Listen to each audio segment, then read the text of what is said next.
Kõigepealt alustame sellest, kuidas kogukonda arendada ja esimene ettekanne täna, mis tuleb ekraanidelt, selle esitab Dagmar Narusson, Ühiskonnateaduste Instituudi lektor Tartu Ülikoolist ja anname nüüd Dagmarile sõna ja teile tema ettekandest võimaluse hakata noppima neid ideid, mida siis kodus oma piirkonnas, oma kogukonnas teha saaks. Palun, Dagmar. Tere, minu nimi on Dagmar Narusson. Ma olen Tartu Ülikooli Ühiskonnateaduste Instituudi kogukonnade lektor ja sotsiaalse innovatsiooni teadur. Ja minu tänase ettekande teema on kogukondade arendamise põhimõtted. Tartu Ülikoolis on magistrikava, mis kannab pealkirja kogukondade arendamine, sotsiaalne heaolu. Ja sel kevadel lõpetavad esimesed kogukondade arendajad.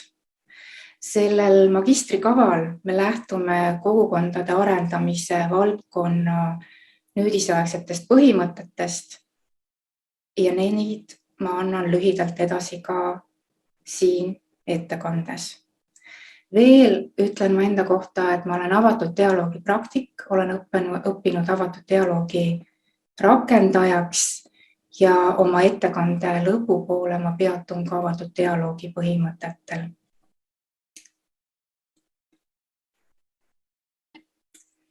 Nüüd kogukond kui nähtus kuulub lahutamatult inimeste igapäevaelu juurde. Enamik meist kuulub ühte või mitmesse kogukonda. Me tihti ei mõtle kogukonna mõiste sisu või kogukonna piiritlemise üle, kuid intuitiivselt kogeme kogukonna tunnet või selle tunde nappust oma elus. Ka ühiskonnas kasutatakse kogukonna mõistet üsna sageli. Siiski, kõik inimkooslused meie ümber ei ole kogukonnad. Meeskond on meeskond, omavalitsus on omavalitsus. Mõiste kogukond on katustermin ja erinevatel kogukonnaliikidel on küll teatud ühisosad. Nendeks kokkulangevateks tunnusteks on inimeste vaheline sotsiaalne suhtlemine, vastastikune seotuse tunne ja seetõttu on väga üldiselt nähtust lähemalt avamata kirjeldada kogukonda kui inimeste hulka, kes jagavad teatud tunnuseid. Kogukonna mõiste avamisel vaadatakse aga mitmeid erinevaid nähtusi selle juures. Esiteks kogukonna sümbolistlikku, teiseks pragmaatilist funktsiooni ja kolmandaks kogukonna tunde nähtust ja selle seost kogukonna tegevustes osalemisega. Kogukonna sümboolne tähenduste ala hõlmab endas kõigepealt kogukonna inimeste jagatud väärtuseid või siis ühisosa nendes väärtustes ja kogukonna ühiseid koode. Nendeks koodideks on sümbolid, keelekasutus kogukonnas, aga ka kogukonnal omased tavad ja traditsioonid ja käitumisnormid, mis varieeruvad ja on igas kogukonnas unikaalsed. Tõepoolest, inimesed otsivad kogukonnast ühishuvisid, ehk siis teisi inimesi, kellel on samad või sarnased huvid. Ja kogukondades vormitakse muu hulgas ka oma identiteeti. Ja need identiteedi ühisosad võivad olla siis kujunenud kas paiga ehk geograafilise kogukonna eluviisi, käitumistavade, lugude või muu taolise pinnalt. Ka ühiste huvide tegevuste pinnalt võib kujuneda identiteet, aga enamasti siis on tegemist huvipõhiste kogukondadega või praktikakogukondadega. Sarnase maailmavaate jagamisel on ühisosa inimestel just usulistes kogukondades, algatuste kogukondades ja praktikakogukondades. Nüüd kogukonna pragmaatilise funktsiooni alla liigituvad kogukonna liikmete igapäevaelulised ja praktilised tegevused. Ja need argised tegevused võivad olla siis tavalised ja korduvad, näiteks talgud või heakorratööd, või erakordsed ja harvad, näiteks keerulistes oludes, halbades ilmastikuoludes, üksteise abistamine. Chilgrist kirjutab, et nüüdisaegset kogukonda kirjeldavadki kõige paremini mitteformaalsed suhted ja side ehk seotus inimeste vahel, mille pinnalt toimub kogukonnas inimeste igapäevaelu koordineerimine. Ja see inimeste vahel tekkinud side võimaldab omavahel vahetada ressursse, jagada vastastikku oma teadmisi ja kogemusi ning pakkuda tuge. Selline vastastikune tegevus ei ole formaalselt koordineeritud, vaid kujuneb orgaaniliselt ja tugineb kohalikel tavadel, kuuluvustundel, omavahelisel läbikäimisel.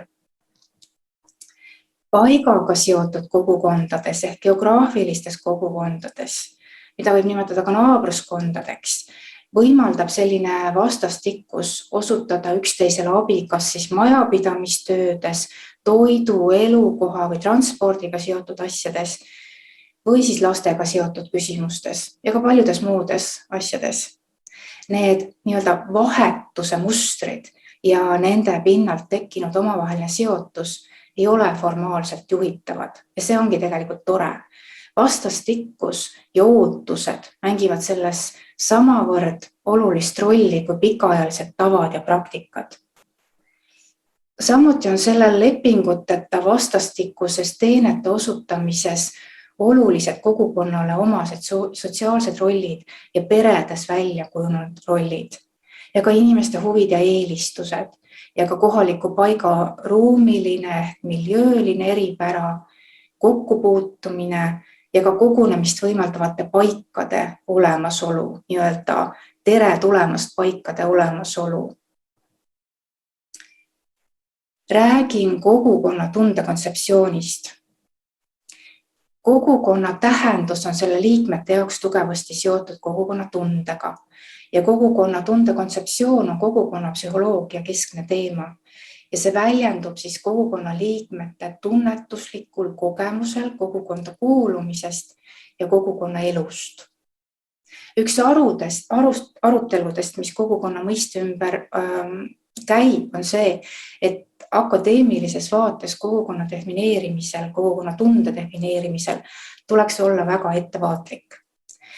Ja siin peetakse silmas, et kogukonda määratledes ei saa tugineda üksnes välistele nähtavatele tunnustele, vaid tuleb märgata inimeste sisemist intuitiivset tunnetust. Mannarini ja Fedi viitavad, et tegelikult inimesed mõtlevad kogukonnast kui väga isiklikust mentaalsest territooriumist.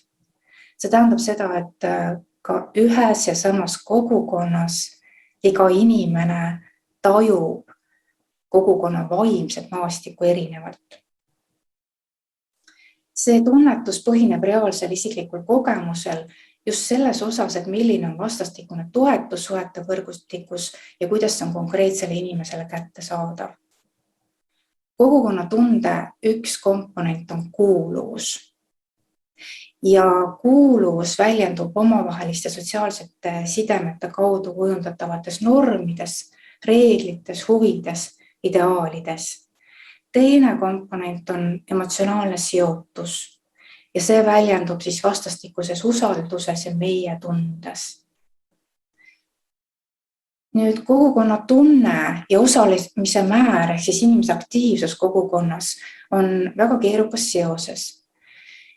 Kogukonnas aktiivne kaasalöömine ei ole üksüheselt seotud tugeva kogukonna tunde olemasoluga. See tähendab seda, et inimene võib osaleda aktiivselt kogukonna elus ja samas omada väga kriitilist vaadet konkreetse kogukonna suhtes, tunnetada sealt probleeme. Ja sel juhul tal ei ole sellist kogukonna tunnet, mis on inimesel, kes tunneb identiteedis ühisosa ja kes ka siis tegevustes osa võtab. Et kogukonna tunde mudeli puhul räägitakse kontiiniumist positiivne, negatiivne ja siis see vahepeal neutraalne ala. Ja see kogukonna tunne on ka dünaamiline ja muutub ajas.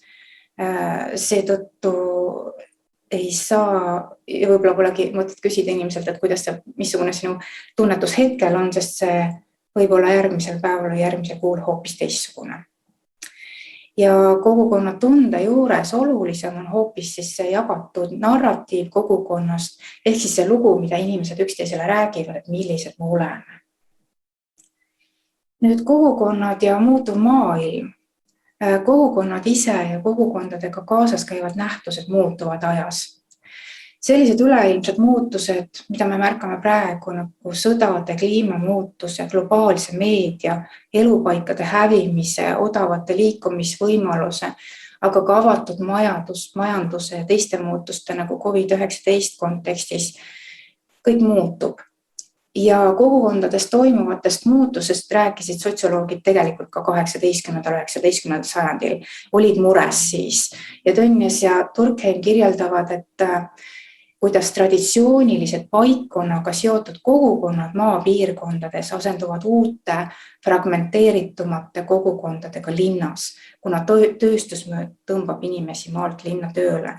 Nii et mure kogukondade pärast oli juba siis, mistõttu võiks täna öelda, et me ei pea muretsema, kogukonnad on niikuinii muutuses. Ja kogukonnad ei peagi olema staatilised ja homogeensed. Tegelikult Chilgrist ja Taylor ütlevad, et homogeense rahvastikuga kogukondade puhul on ohuks see, et selles külas või naabruskonnas, väikelinnas kujuneb välja teatud sotsiaalne kontroll, mida mõned kogukonna liikmed tunnevad rõhuvana. Ja sellised püsivad homogeensed kogukonnad ootavad oma liikmetelt väga tugevalt konformsust ja tõukavad välja teistsugused ja nad vastanduvad teistele kogukondadele. Ühtlasi on nad vähem külalislahked. Seega ei olegi halb, kui kogukonnad muutuvad ja naabruskonda tuleb elama uusi inimesi ja mõned inimesed, pered liiguvad mujale elama.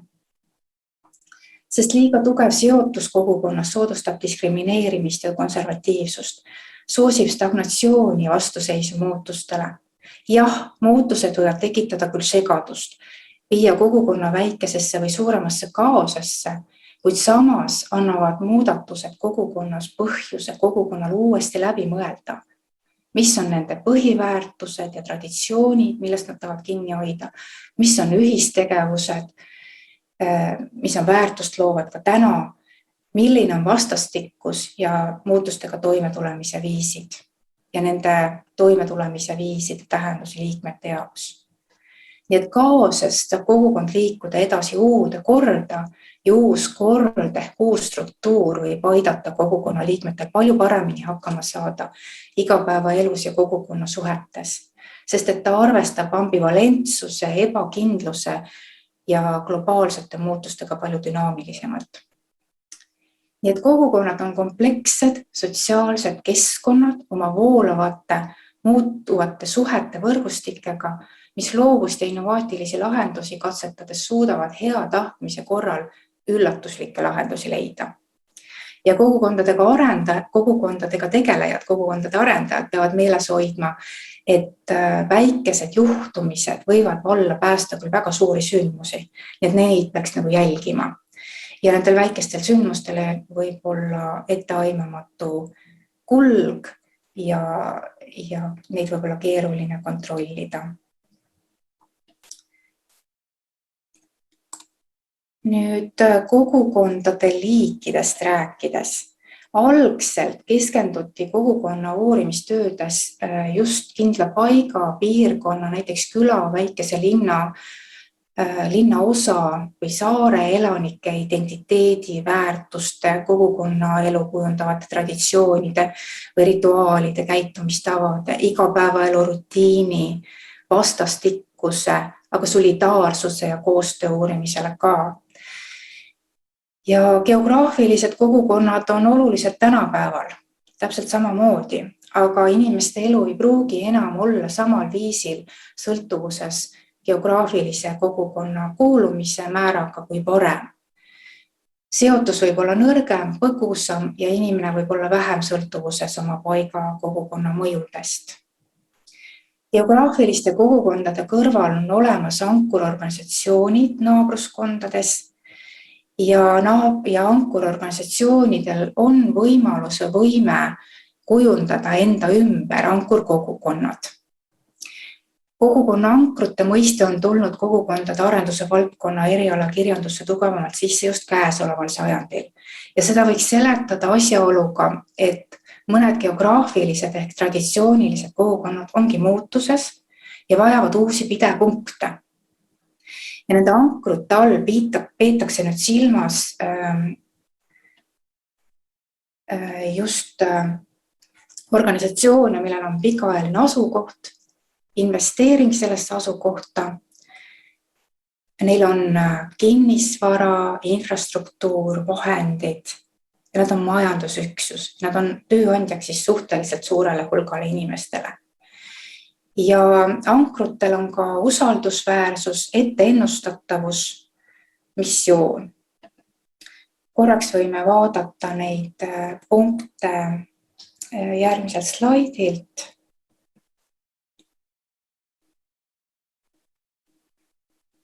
Ja ankrute puhul on oluline veel see, et nad ei ole orienteeritud kasumi saamisele, vaid neil on pigem missioon ühiskonnas.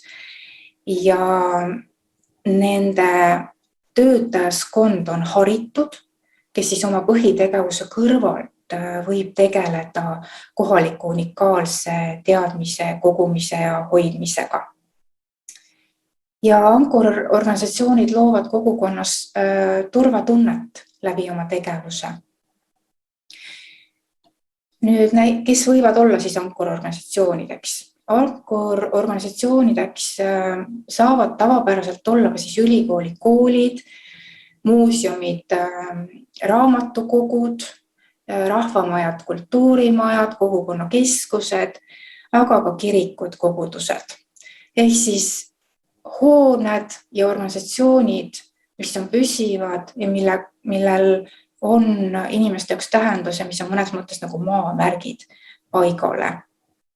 Aga nüüd organisatsioon saab kogukonna jaoks ankruks siis, kui ta otsustab, et lisaks oma põhitegevusele ta hakkab teadlikult tegutsema kogukonna suunal. Nii et need nii-öelda maamärgid ei ole a priori kohe kogukonna ankrud. Kogukonna ankruks saab siis, kui organisatsioon võimaldab kasutada oma varasid ja ehk siis nagu töötajate teadmisi, oskusi, oma ruume, vahendeid, ka kogukonna hüvanguks, kogukonnaga koos midagi tehes. Nüüd lisaks geograafilistele kogukondadele ja ankurkogukondadele on olemas huvipõhised kogukonnad ja huvipõhises kogukonnas ühendab inimesi huvi, soov tegeleda teatud tegevustega ja nad kujunevad kogukonnaks sel juhul, kui lisaks huvitegevusega tegelemise hakatakse üksteist abistama igapäevaelulistes asjades. Nii et need ühistegevused kanduvad väljaspoole huvi, näiteks tehakse ühiseid talguid, kogutakse raha kaaslasele, kes on kaotanud lähedase või kodu või kogenud mõnda muud kriisi.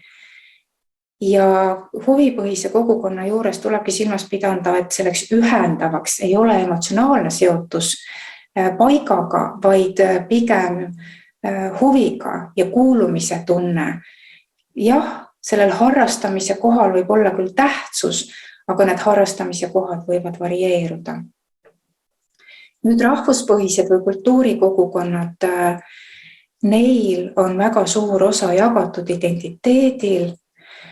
Veel tuleb öelda, et uuema aja nähtuseks on algatuste kogukonnad, kus siis inimesi ühendab soov teatud muutus saavutada või elukeskkonna halvenemist ära hoida. Siia kuuluvad näiteks kliimaaktivistid või mõnede liikide hävinemise eest seisjad, aga ka on teisi algatuste kogukondi. Nemad jagavad isekeskis teadmisi ja aitavad oma liikmetel leida vastuseid küsimustele, mis võivad siis väljaspoolt tulla. Veel on olemas praktikakogukonnad ja praktikakogukonnad on need, mis ühendavad eriala inimesi, näiteks arstid või mõnede muud erialade esindajad ja neis jagatakse siis omavahel parimat viimast teadmist, parimat viimast oskust. Vahel nad on seotud organisatsioonidega, aga vahel see kogukond toimetab sõltumata organisatsioonist ja inimesed jagavad omavahel siis ressursse ja pakuvad tuge. Nüüd järgnevalt ma liigun kogukonna arendamise põhimõtete juurde. Lootuses, et me saame nüüd ühtemoodi aru kogukonna mõistest, kogukonna liikidest ja kogukonna sümbolistlikust, pragmaatilisest funktsioonist ja kogukonna tunde maastikust. Aga nüüd kogukondade arendamise põhimõtted. Viimastel aastakümnetel on toimunud kogukondade arendamise valdkonnas fookuse muutus ja seda nimetatakse vahel ka kogukondade arendamise teiseks laineks. Ja lähtealuseks on põhimõte, et kogukondades olevatele tugevustele ja ressurssidele tuleb keskenduda, mitte puudustele. Ja Charles Rapp ütleb, et kogukond on ressursside oaas. Ja selline vaade võib küll esmapilgul kõrvalseisjat ära ehmatada. Ja samas kogukondadega tegeledes olen ma ka ise veendunud järjest enam selles põhimõttes või sloganis, et kogukond on ressursside oas. Küsimus on, et kui me vaatame kogukondi, kõiki kogukondi läbi ühe kindla šablooni, siis ei ole võimalik tugevusi märgata. Aga kui me vaatame igat kogukonda lähemalt ja meil on soov tõesti tundma õppida kogukonna unikaalset profiili, siis me hakkame märkama neid mustreid, mis kohalikele inimestele või siis näiteks huvipõhisele kogukonna inimestele on intuitiivselt teada, aga millest nad võib-olla ei oska rääkida.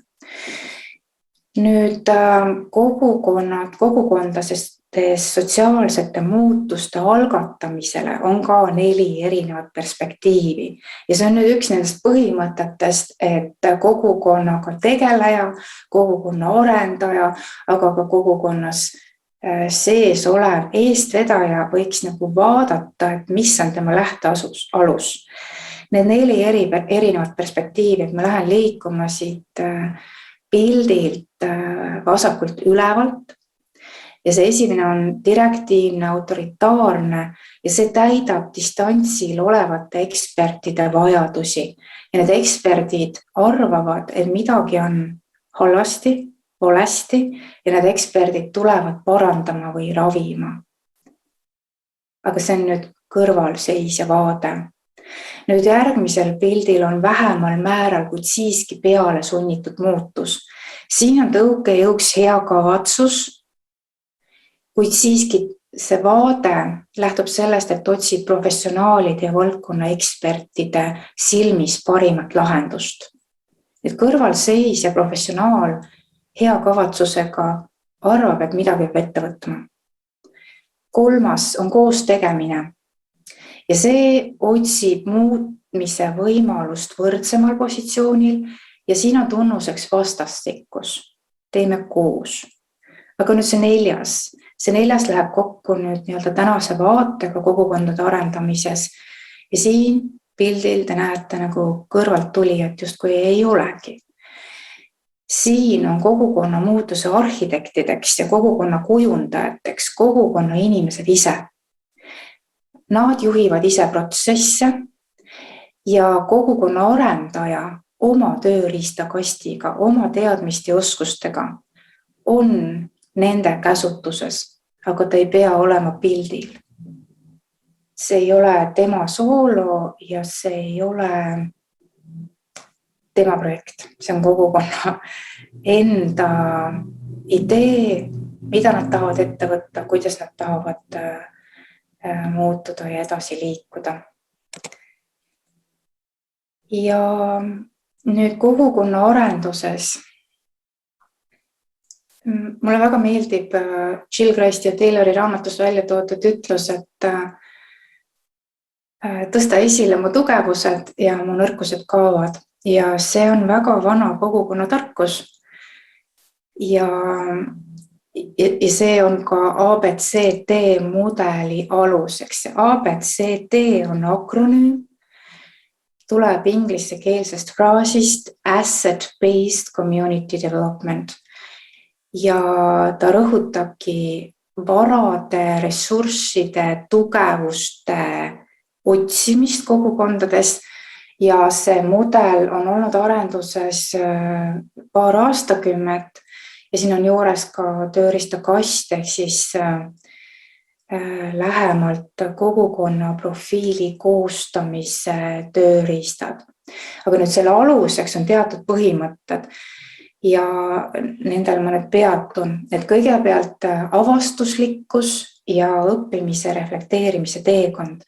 Ehk siis mitte ükski osapool selles arendamise protsessis ei saa võtta seda vaadet, et jah, ma tean, me tuleme, teeme teile auditi ja siis me ütleme, mida te peate muutma, mida teil on vaja teha.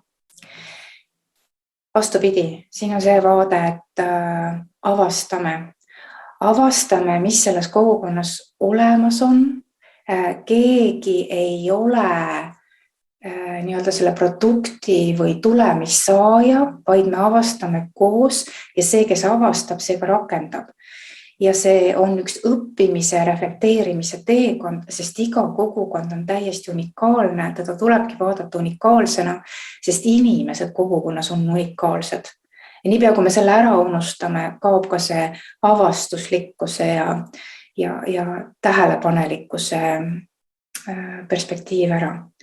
Nüüd teine oluline osa on siin toimevõimekuse ehk siis agentsuse arendamine kogukonna liikmetel ja kogukonnal tervikuna. Toimevõimekuse arendamisel on oma kindlad komponendid ja nüüd see kavatsuslikkus ja ettekavatsetus, mida siis kogukond otsustab, et millega nad tahavad tegeleda, see hõlmab sihipärast tegelemist, aga ka pidevat reflekteerimist ja oma käitumise, oma tegutsemise korrigeerimist selleks, et jõuda tulemuseni. Ja sellises protsessis hakkab kogukonna liikmetel tekkima omaniku tunne ja kogukonna arenduses seda me taotlemegi. Omaniku tunne, et meie otsustame, meie teeme, me proovime nii, õpime selle pealt ja vaatame, kuidas töötab, kui ei toimi, muudame, aga läheme edasi, aga see on meie kogukond ja meie elu. Ja see läbi arendatakse siis kogukonna liikmete agentsust, mis on väga-väga oluline. Ja nüüd veel kogukondade arenduse põhiväärtused, et kui nüüd kogukonna arendaja sinna kõrvale läheb, toetab kogukonna enda toimevõimekust, mitte ei hakka eest vedama, vaid toetab toimevõimekust, siis tema lähtub sellest, et kogukonnas taotleda samaväärsust, et panna tähele struktuurset ebavõrdsust, mis võib-olla kogukonnas juba sees, enamasti ongi, ja märgata diskrimineerimise väikseid elemente, hoiakuid, mis võivad põhjustada diskrimineerimist ja märgata ka barjääre. Nii et kogukonna arendaja siin on peegeldaja ja suunab inimesi leidma samaväärsust üles iseendi keskel. Nüüd järgmine põhiväärtus on võimaluste loomine. Võimaluste loomine, et erinevad osapooled, erinevad inimesed, ka vähem agentsed inimesed saaksid oma arvamust avaldada. Ja avaldada arvamust asjadest, mis lähevad neile korda. Ja see võimaluste loomine võib olla näiteks nende inimeste, kes a priori võivad öelda, et minu sõna siin ei maksa või et mis ma ikka avaldan arvamust, et just nende ülesotsimine, nende kuulamine ja inglise keeles kasutatakse mõistet kogukonna nii-öelda community connector, nii-öelda kogukonna liikmete vaheliste ühenduste loomine, et inimesed tunneksid, et neil on kellele öelda oma arvamust ja et nende arvamus on ära kuuldud. Siis põhiväärtuseks on koostöö ja selle all on siis kokkuviimine ja inimeste vaheliste, aga ka formaalsete, mitteformaalsete ühenduste, organisatsioonide barjääride madaldamine, nii et nende näiteks ka siis organisatsioonide või kohalike inimeste ja organisatsiooni vahelised barjäärid ei oleks nii kõrged, et ei saa teha koostööd. Samuti on see üks koos õppimise protsess, mille juurde kuuluvad refleksioonid, dialoogid, aga ka siis mitteformaalsed jutuajamised, et alati need jutuajamised ei pea olema formaalsed, need võivad olla nagu avaliku ruumi paikades, kus on võimalik inimestega kohtuda. Need kogukondade arendamise ABCD mudel põhinebki 5 aspektil.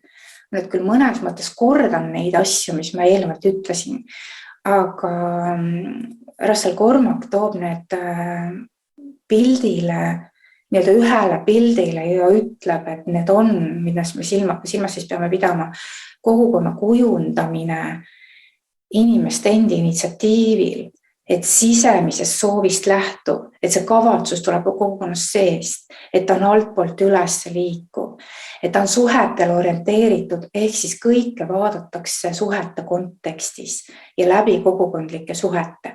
Et kui ka otsitakse kohalike inimeste, kohaliku kogukonna inimeste tugevusi, siis ei küsita lihtsalt, milles sa hea oled, vaid küsitakse, et mis on sul olemas sellist, mida on võimalik kogukonna heaks rakendada, et see on alati kogukonna suhete kontekstis toimetamine. Kui küsitakse kohalikelt organisatsioonidelt, see on samamoodi, et kuidas sa suhestud kohaliku kogukonda ja mis on sul sellist, millega sa saad panustada kohaliku kogukonda.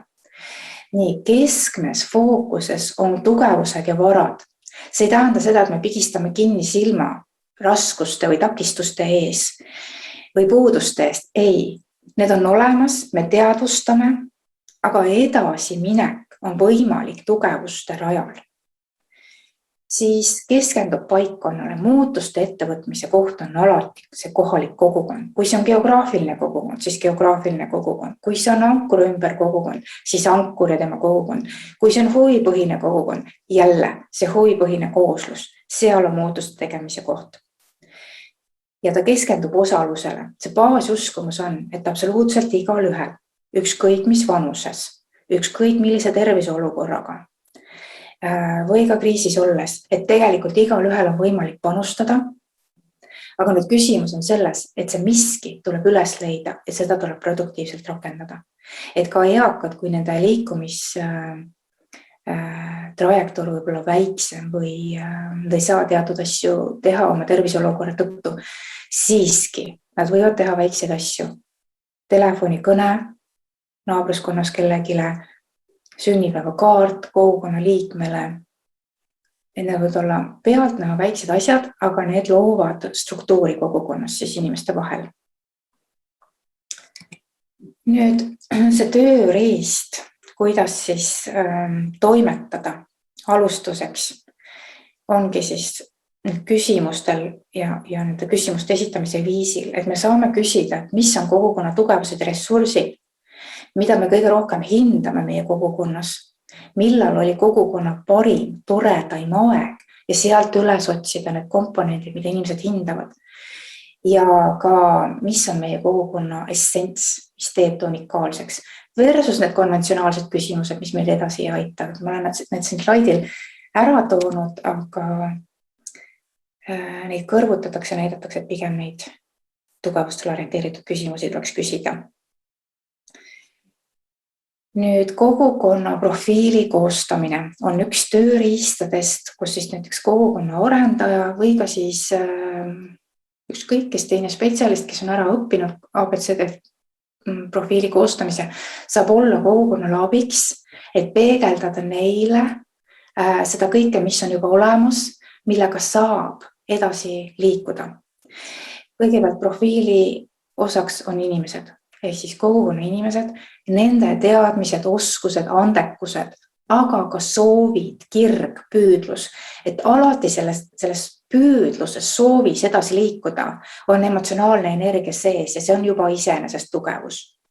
Siis kohalikud võrgustikud ja nende võimekus, kes on olemas, missugused mitteformaalsed võrgustikud, missugused formaalsed võrgustikud, milleks nad suutlikud juba on, mis on see suutlikkuse potentsiaal. Siis geograafilise kogukonna puhul me räägime paigast ja paik on ressurss Ja need on ühelt poolt jah, need füüsilised ressursid, et see looduskeskkond, ehk siis inimestel on teatud emotsionaalne side mõnede paikadega, aga see paik võib olla ka inimeste kujundatud või loodud. Näiteks mingid avaliku ruumi paigad või külaplats või Raekoja plats või mõni park, kus on võimalik kohtuda, üritusi teha. Et need on kõik tugevused, sest et nad loovad nii-öelda kogukonna paiga maastiku ja seal olevad asjad ja vahendid oma potentsiaaliga annavad võimaluse mõelda, et mida me veel ära teha saame, kasutades paiga võimalusi. Siis organisatsioonid, majanduslikud ressursid ja majanduslike ressursside all vaadatakse kohalikku ettevõtlust ja kohalikke ettevõtteid ja kohalikud ettevõtjad on selles mõttes oluline ressurss, et kui kohalikud inimesed ostavad kohalike ettevõtjate tooteid, siis kohalikud ettevõtjad palju meelsemal viisil investeerivad koha peale. Veel ressursiks on lood, traditsioonid, mis hoiavad identiteeti, et see on ka kõik väga tähtis. Nüüd tõesti kogukonnaga nii, te kõik olete kindlasti kuulnud ütlust, et selleks on vaja tervet küla, et kasvatada üles laps. John McKnight, kes on kogukonna arendaja ja ABCD mudeli nii-öelda initsieerija, tema ütleb, et tegelikult kogukond ehk naabruskond on vajalik igale inimesele kogu tema elutee vältel, just selleks, et elada pikk ja täisväärtuslik elu. Sest et kogukonnas just nimelt see igapäevane vastastikune tugi, igapäevane panustamine teeb elu elamisväärseks. Nii et see ei ole lihtsalt see, et kogukond on tore asi, vaid kogukond on hea oluks ellu jäämiseks väga vajalik nähtus meie elus. Ja päris nüüd lõpetuseks ma tahan keskenduda avatud dialoogile. Nagu ma ettekande alguses mainisin, siis ma tegelen avatud dialoogiga ja näen selles palju võimalusi kogukondade jaoks. Avatud dialoog on vaimse tervise valdkonnas, aga ka hariduses ja kogukondade arenduses sees. Küll aga on ta väga kindlate printsiipide või põhimõtetega ja ka oskustega või oskuste ja tehnikate komplektiga metoodika. Selles mõttes ei ole dialoog lihtsalt arutelu, vaid avatud dialoogi praktikud töötavad alati meeskonnana ja neil on väga kindel viis reflekteerida. Ja see reflekteerimise viis ja see sügav kuulamine loob teistsuguse struktuuri kohtumistele. Ja see teistsugune struktuur võimaldab ebakindlust taluda. Nii et see turvaline ebakindlus on kaks paradoksaalset nagu vastandlikku sõna on ühes fraasis koos, aga tõepoolest on võimalik turvaliselt ebakindlust taluda. Ja seda ma näen, et on võimalik kogukondadele õpetada. Samuti on oluline polüfoonia lubamine. See tähendab seda, et mõista, et igaühe meie enda sees on polüfoonia, aga ka kogukonnas on polüfoonia ja olles selle polüfoonia keskel on võimalik rahulikult aru saada, millised vaated minu enda sees kogukonna liikmena aitavad mul edasi liikuda. Veel teine teistsugune. Avatud dialoog ütleb, et igaüks meist on alati kellegi teise silmis teistsugune. Ka mina olen alati kellegi silmis teistsugune. Ja kui ma selle vaate vastu võtan, siis mul on palju lihtsam mõista ja tolereerida, et jah, minu kogukonnas või minu ümber on teistsugused inimesed. Teistsuguste vaadetega, teistsuguse identiteediga, harjumustega ja ma suudan neid tolereerida. Ja see omakorda aitab eksisteerida. Nii et ma näen ühe võimalusena kuidas me saame selles väga kirjus ja tõenäoliselt veelgi ebakindlamaks muutuvas maailmas taluda seda ebakindlust, tuginedes avatud dialoogi väärtustele ja põhimõtetele ja paludes appi avatud dialoogi praktikuid kogukondadesse. Aitäh teile, mina täna lõpetan.